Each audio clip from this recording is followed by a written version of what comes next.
আমছু নেতা লোহিত হুছেইনৰ সৈতে অঘটন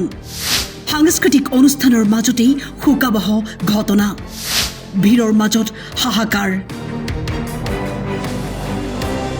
দক্ষিণ কামৰূপৰ গৰৈমাৰীত চলি আছিল যুৱ মহোৎসৱ হাজাৰ হাজাৰ দৰ্শক আছিল উপস্থিত তাৰে মাজত ঘটিল দুৰ্ভাগ্যজনক ঘটনা কোনো দুষ্ট চক্ৰই গোপনে লোহিত হুছেইন নামৰ যুৱকজনক হত্যা কৰি পলায়ন কৰে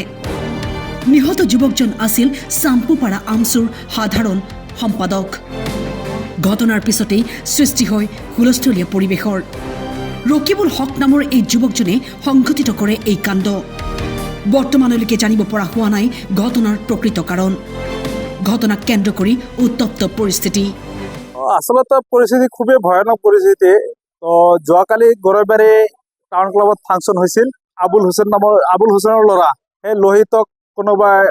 কৰিছে বুলি শুনা পাইছো মই আৰু ঘটনাটো যে হৈছে খুবেই জঘন্য ঘটনা এনেকুৱা পৰিস্থিতি হ'ব নালাগিছিল কিন্তু কিহৰ কাৰণে হ'ল সেইটো আমি গম নাপাওঁ তো আচলতে তেওঁলোক কৰিছে এতিয়া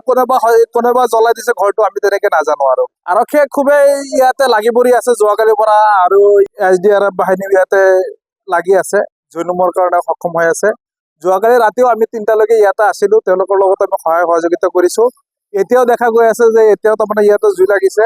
আৰু পানীৰ গাড়ীও আহিছে আহি নমাবলৈ সক্ষম হৈ আছে এতিয়া পৰিস্থিতি নিয়ন্ত্ৰণ কৰিবলৈ হ'লে মই ছয়গাঁও থানা আৰক্ষী